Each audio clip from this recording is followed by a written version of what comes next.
Bonjour Florence Daucher. Bonjour, vous êtes journaliste fondatrice de Visible Média 100%. Regardez, hop. Et voilà. Alors attendez, je vais juste préciser à Baptiste qu'on a pris ce micro pour le moment. Voilà, tout va bien. Bonjour. Et Sophie Chrétien-Quimel, bonjour. Bonjour. Vous êtes cofondatrice de Sonorium. Tout à fait. C'est ça? C'est ça. Tout va bien. Bon, présentez-nous un peu. Ça intéressera Florence qui aime les parcours. Présentez-nous votre parcours. Qui êtes-vous et Sonorium ensuite. Ok. Voilà. On a le temps. Hein. On a 15 minutes ensemble. Oui, on prend le temps. On va quand même essayer d'être efficace. Alors, qui je suis? Alors, Sophie, voilà. J'ai créé Sonorium en partant d'un constat. Donc, Sonorium, c'est une agence créative qui conçoit et qui produit des événements autour de l'écoute de musique enregistrée. Ça fait déjà beaucoup d'ingrédients. C'est parti d'un constat qui est que nos modes de vie ont beaucoup changé. Vous le savez, on est très connectés, très nomades, aujourd'hui plus que jamais. Notre rapport à la musique également a beaucoup changé, lié à tout ça. L'écoute est beaucoup plus fragmentée, elle est plus courte. On écoute de la musique dans des contextes qui sont où on fait autre chose très souvent. Et donc on a voulu prendre le contre-pied de tout ça et créer des événements qui sont physiques, tant qu'on le peut en tout cas, où on écoute la musique, on prend le temps d'écouter la musique dans les meilleures conditions possibles. Et l'idée, c'est de montrer que quand on écoute la musique comme ça, on l'apprécie complètement différemment. Et on essaye aussi de donner du sens à cette écoute pour créer des liens entre tout un tas de thématiques. Ce qui peuvent être des thématiques culturelles, donc des liens avec des expositions, des liens avec des architectures, des espaces, de l'histoire, mais des liens aussi avec des thématiques corporate. C'est pour la partie plus B2B. Voilà, donc ça va être des moments où on prend le temps, on ne fait rien d'autre. On écoute la musique avec un super son, d'un super système son, hi-fi, auquel on a rarement accès, il faut le dire. Des explications, comme au musée, comme un guide qui va nous présenter les œuvres, qui va là nous donner un contexte de création, comment cet album, cette musique a été créée, qu'est-ce qui s'est passé à ce moment-là, nous donner des clés d'écoute. Et puis partager ce moment où on écoute et on ne fait que ça tous ensemble. Et le projet en est où aujourd'hui? Le projet en est où? Oui. Déjà, on a survécu à cette année et demie qui n'a pas été facile, parce que nous, digitaliser nos événements, on a essayé, mais clairement, on n'aime pas, en fait, déjà. Et puis, c'est vachement moins bien. Et puis, on n'a pas accès au système, ce que vous disiez, d'écoute de musique. On n'a plus la maîtrise, en fait. Avec l'autre qui est intéressante dans votre projet. Aussi, avec l'artiste, et puis cette expérience qu'on vit ensemble, en fait, qu'on n'a pas l'habitude de vivre ensemble, exactement. Et puis, on n'a plus la maîtrise de la source de diffusion, puisque ça devient l'ordinateur ou le support sur lequel la personne écoute la musique, qui souvent on n'a plus la maîtrise sur la qualité, donc on perd vraiment dans l'expérience. Écouter un album, c'est exactement comme regarder un film sur son écran dans le métro, sur des oreillettes, et le regarder au cinéma. Mais il faut être passionné par la musique pour avoir envie de la partager à ce point et sur ce niveau de qualité. Ça, c'est certain. Mais l'objectif, c'est quand même de montrer aux gens, quand on écoute la musique comme ça, on n'a pas du tout le même rapport et pas le même souvenir. Et qu'on écoute quand même plus facilement tout. Non, mais vous l'êtes vous-même passionné par la musique, sinon vous ne l'entendriez pas de cette manière. Ça, c'est certain. Ça, c'est le point c'est justement cette passion. Pardon, la journaliste qui prend le pas. Il n'y a pas de problème, Florence. C'est justement cette passion qui nous a donné envie de dire, mais on ne peut pas vivre ça juste chez nous comme ça, il faut qu'on le vive ensemble. Et puis qu'on investisse des lieux comme on a été au Grand Palais, on a été au Louvre, qu'on donne une résonance et puis qu'on donne accès aussi à ces systèmes sons. Parce que c'est des systèmes sons qui valent cher, qui prennent de la place. Que tout le monde ne peut pas... Démocratiser aussi sur cette partie-là. Florence, Visible. Alors, Visible, oui, média 100% moi dédié en aux deux femmes. mots, absolument. Donc, je suis journaliste d'information. J'étais grand reporter. J'ai aussi beaucoup présenté de rendez-vous d'information, d'émissions à la télévision. Et puis, je suis maintenant la cofondatrice de Visible, qui est un média qui entend donner de la visibilité à l'expérience des femmes, qui entend célébrer l'expérience des femmes. Donc nous avons 4 ressorts. Le premier, c'est donc ce que j'ai dit, mettre en lumière l'expérience des femmes, les parcours des femmes comme le vôtre. Créer de nouveaux rôles modèles, c'est-à-dire que par exemple les jeunes filles s'aventurent peu dans le domaine de la musique, elles sont assez peu nombreuses dans le domaine du son. Si vous cherchez une productrice artistique aujourd'hui, elles sont extrêmement rares, il y en a une. En tout cas pour ce qui est autre musique que le rap. Nous voulons également agir sur l'intergénérationnel, dire toutes les générations ont quelque chose à apporter à la société et à s'apporter mutuellement. Et le 4e point, c'est nourrir le patrimoine français, c'est-à-dire revenir sur l'histoire et le récit national par les femmes. Donc c'est un média qui est déjà une plateforme, un site, pardon, vous avez raison, qui est vidéo et texte. Donc ce sont des rencontres avec des femmes de tout univers d'activités, vraiment tous les domaines, toutes les générations, et qui racontent un parcours, et qui racontent les difficultés, et qui racontent les moments de joie. Et c'est donc extrêmement inspirant. Donc on est un média d'inspiration, on est un média positif, on veut être un accélérateur de la transformation positive de la société sur ces notions de mixité. Et je vous donne cet exemple parce qu'il est très important et très sensible en ce moment. Pourquoi c'est important ? Eh bien, dans la délégation, par exemple, diplomatique américaine qui était conduite par le secrétaire d'État Mike Pompeo, il n'y avait pas de femme qui a pris parole avec les talibans. Si la ministre des Affaires étrangères avait été Hillary Clinton ou Condoleezza Rice ou encore Madeleine Albright, elle n'aurait pas donné les clés aux talibans sans s'assurer de ce qu'allaient devenir les jeunes femmes et les femmes d'Afghanistan. Donc c'est un poids très important sur la société de rendre compte de cette vision qui est légèrement différente. Tout à l'heure en arrivant, j'ai vu qu'il n'y avait pas d'endroit pour les poussettes. Il y avait une maman avec une poussette en arrivant. Eh bien, elle était seule devant les escaliers, elle ne savait pas quoi faire avec cette poussette. Mais vous voyez, donc en fait, ça a des impacts à la fois philosophiques et profondément pratiques sur le monde d'aujourd'hui. De la même façon qu'aujourd'hui, les tables allongées sont exclusivement dans les toilettes pour femmes, mais jamais dans les toilettes pour hommes. Quand mon mari veut aller changer mes enfants, il faut qu'il aille chez les dames. Ouais, absolument.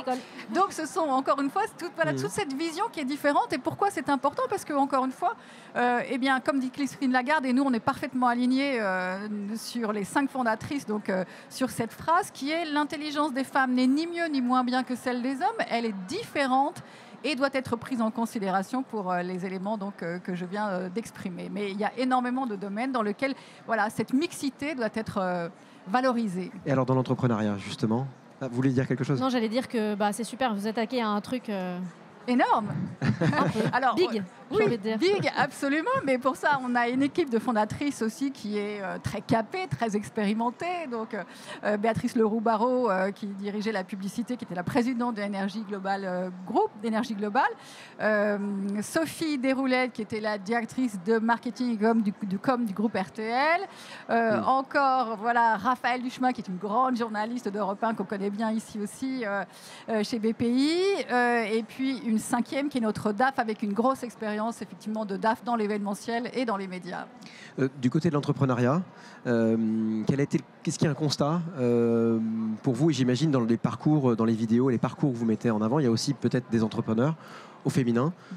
Beaucoup d'entrepreneurs. Moi, j'ai commencé par monter un média sur les entrepreneurs à impact social et environnemental.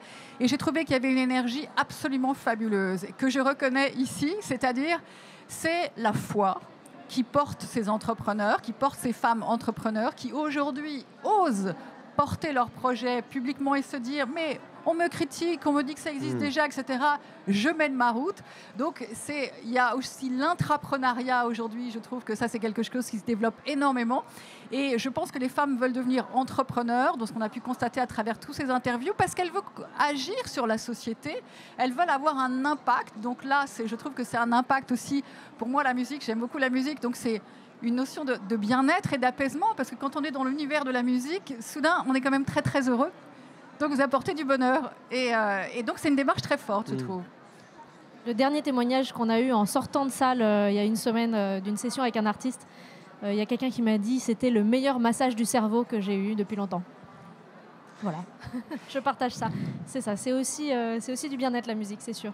Après, il y a aussi les entrepreneurs qui veulent être financés. Donc ça, c'est aussi encore une autre démarche, puisqu'il y a effectivement, je ne sais pas si vous allez aller lever des fonds un jour, mais en tout cas, pour l'instant, vous êtes en fonds propres et vous fonctionnez de cette manière. Mais la levée de fonds, le financement pour les femmes, on sait que les projets féminins sont financés à hauteur de 3%, 5% du volume global. Donc ça veut dire qu'il y a 95% d'hommes de projets masculins qui sont financés et il y en a 5% maximum qui ne le sont pas. Exemple, une femme, pour le coup, 60 ans, elle crée une mousse au chocolat formidable qui s'appelle la mousse au chocolat Catherine Bréard. Un carton au Japon. Elle a un corner au printemps Haussmann. donc c'est pas rien quand même. Il lui manquait 30 000 euros. Elle a trouvé aucune banque pour lui prêter les 30 000 euros. Donc c'est difficile, même quand on a de la réussite. Et ça, c'est un point très important. Sur cette question, Sophie, alors vous êtes autofinancée? Tout à fait, c'est un choix et jusque-là, ça se passe bien comme ça. Après, on verra si on se pose la question ou pas. Mais du coup, on est dans la pragmatique de l'opérationnel et de vendre des prestations et puis engranger de l'argent. Mais pour rebondir à ce que vous disiez dans la liberté, je crois que l'entrepreneuriat au féminin, c'est peut-être aussi encore une réponse à un constat qui est fait, en tout cas autour de moi, pas mal de femmes qui se lancent là-dedans pour avoir la liberté aussi. Parce qu'il faut aussi se rendre à l'évidence, c'est compliqué de mener une vie de famille et en même temps de mener une vie professionnelle épanouie et qu'il faut parfois choisir. Et bon, alors après, c'est compliqué aussi du côté masculin. En fait, c'est compliqué pour tout le monde. Mais juste, traditionnellement, c'est encore les femmes qui subissent ça, en fait, quelque part. Et donc, beaucoup d'initiatives qui commencent. Autour de moi, en tout cas, je vois depuis qu'il y a des enfants qui traînent à droite à gauche, tout d'un coup, beaucoup plus d'entrepreneurs qui se lancent et qui deviennent ou pas, qui arrivent à convertir ou pas. C'est pas facile parce que ça lève aussi un nouveau... C'est pas parce qu'on n'y arrive pas, on n'arrive pas à mener les deux déjà dans sa carrière dans une entreprise de façon classique, j'ai envie de dire. Quand on est entrepreneur, c'est pas forcément plus facile. Mais c'est vrai que ça donne au moins cette liberté de pouvoir gérer ses horaires comme on veut, parce que c'est vrai que c'est compliqué. Et c'est pour ça, encore une fois, que nous, chez Visible, nous définissons comme vraiment un accélérateur de la transformation positive. C'est-à-dire qu'en fait, c'est maintenant que ça se fait. Il ne faut pas attendre. C'est maintenant que le monde doit évoluer. On voit bien qu'il y a toute cette énergie, encore une fois, et que les femmes aujourd'hui veulent pouvoir combiner une vie de famille, une vie de boulot qui soit passionnante, parce qu'il ne faut pas renoncer à la passion de son métier parce qu'on veut aussi avoir une famille à côté et vivre sa vie d'ailleurs. Et ce n'est pas toujours la famille, mais faire autre chose. Donc c'est l'idée de la passion. Donc voilà pourquoi il y a un enjeu très important. Et est-ce que les mentalités changent? Et est-ce que malgré tout, il y a encore parfois des comportements ou est-ce que vous avez déjà dans votre vie d'entrepreneur vécu des comportements qui ne sont pas appropriés ou parce que vous êtes une femme et vous êtes à tête d'une entreprise? Peut-être ça peut être dans l'entourage aussi, c'est pas forcément public. Ça arrive encore? Oui.